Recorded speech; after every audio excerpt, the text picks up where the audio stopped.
दोस्तों हक़ मौजूद ही किताब इश्क जूं ॻलियूं तव्हांजे हथ में आहे।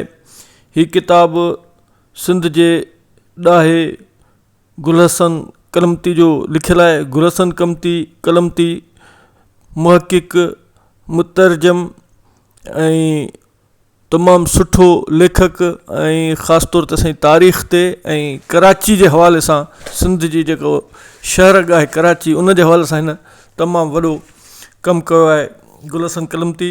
ऐं हिन जूं ख़िदमतूं सिंधी ॿोली सिंधी क़ौम सिंधी तारीख़ जे हवाले सां विसारण खां अणविसरंदड़ आहिनि। अहिड़ी तरह संदसि हीअ जेको किताबु आहे इश्क जूं ॻलियूं, हिन किताब में मुख़्तलिफ़ मौज़ूअनि ते संदसि लिखणियूं आहिनि। जीअं सफ़रनामा आहिनि, उन में झोक सराइकी ॾांहुं सफ़र, महरक जी नंगरी सफ़रनामो, गाज जे गंज बख़्श लखेंदा ॾातार जो सफ़रनामो, आरी पीर जो सफ़रनामो, तहक़ीक़ी रिपोर्टुनि में डेल्टा जे मौत जो परवानो, मंछुर ढंढ जो अलमियो, कराची जूं रहाइशी स्कीमूं सवालिया निशान बणियल ऐं कराची जी में असलोकनि माण्हुनि जी हालति, कराची खे सिंध खां धार करण जी साज़िश, सिंधी क़ौमी तहरीक हिकु अलमियो, छा सिंध जी बका हिकु पार्टी मां 100 पार्टियूं ठाहिण वारे अमल सां लाॻापियल आहे या हिकु पार्टी ठाहिण सां। अहिड़ी तरह बलोचनि जे बारे में त बलोच पार्लियामेंट खां पहाड़नि ताईं तमामु ज़बरदस्त मज़मून आहे। फ़लसफ़े ऐं ज़िंदगी ते संदसि मंसूर हिलाज ते शानदार आर्टिकल आहे इश्क जूं ॻलियूं। अहिड़ी तरह बाबा सरीचंद ते बि हिन जो तमामु सुठो मज़मून आहे। उन खां पोइ अदबी टुकरनि में नई सदी जे पहिरें ॾींहं खे कीअं ॾिठो, गॾाप जूं बसूं ऐं 21वीं सदी जे हवाले सां हिन जो मज़मून आहे। उन खां अलावा शख़्सियतुनि ते शहीद अब्दुल्ला मुराद हिकु महबूब शख़्स जो विछड़ो ऐं फ़कीर मोहम्मद लाशारी जे लाॾाणे ते, डॉक्टर दुर मोहम्मद बलोच जे लाॾाणे ते हिन जो आर्टिकल मौजूदु आहे। हाणे हिन किताब बाबति ख़ुदि गुल हसन कलमती पंहिंजे 2 अखरनि में पंहिंजे पारां में लिखे थो त इश्क जूं ॻलियूं ही किताब जेको अव्हांजे हथनि में आहे, किताब में इश्क जूं ॻलियूं ऐं ॿियूं लिखड़ियूं शामिल आहिनि।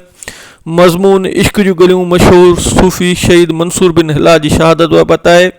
मज़हब जे नाले ते थींदड़ वेसाह घातियुनि तसफ़ खे जनमु ॾिनो ऐं उहो सभु कुझु हुसैन बिन मंसूर हिलाज सां थियो।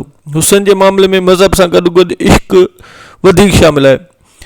हिकु छोकिरीअ जी मुहबत हुसैन बिन मंसूर खे इश्क जे ॻलियुनि में लाथो।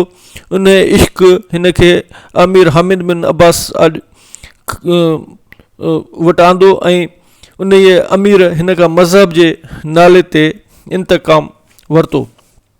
किताब जे हर सुफ़े ते अव्हांखे सिंध सां इश्क जो तसवर नज़र ईंदो। शायदि इश्क ऐं मुहबत जे महरूमियुनि मूंखे लिखण ते मजबूर कया आहे ऐं कंदो रहंदो। जॾहिं सिंध जे वाणनि, वस्तियुनि, नदियुनि, ढोरनि, जबलनि, थर जे वारीअ जे आसारनि खे ॾिसां थो त इहो इश्क इंतिहा ताईं पहुचे थो, जंहिंखे पननि ते उतारींदो आहियां।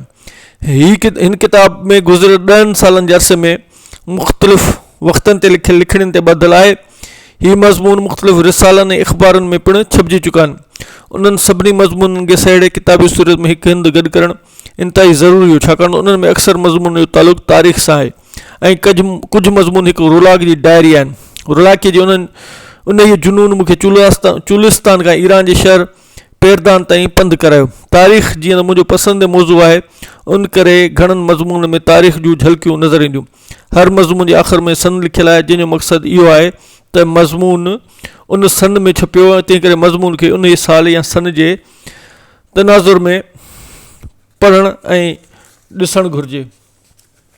त यकीनी तौर ते गुल हसन कलमती जेको आहे हिकु ड्राइंग रूम में वेही हुन तहक़ीक़ न कई, पर हुन पहिरें पद सिंध जा माग मकान, सिंध खां ॿाहिरि जा माग मकान ॾिसी करे हुन पंहिंजे लिखड़ियूं लिखियूं। गुल हसन कलमती जूं लिखड़ियूं असांजो हिकिड़ो क़ौमी ऐं क़ीमती असासो आहिनि। उन्हनि लिखड़ियुनि खे पढ़णु घुरिजे। उन लिखड़ियुनि में मालूमात मालूमात सां गॾु सिंध सां मुहबत जो अथाह समुंड समायल आहे। हीअ किताबु तमामु नौजवाननि खे ज़रूरु पढ़णु खपे।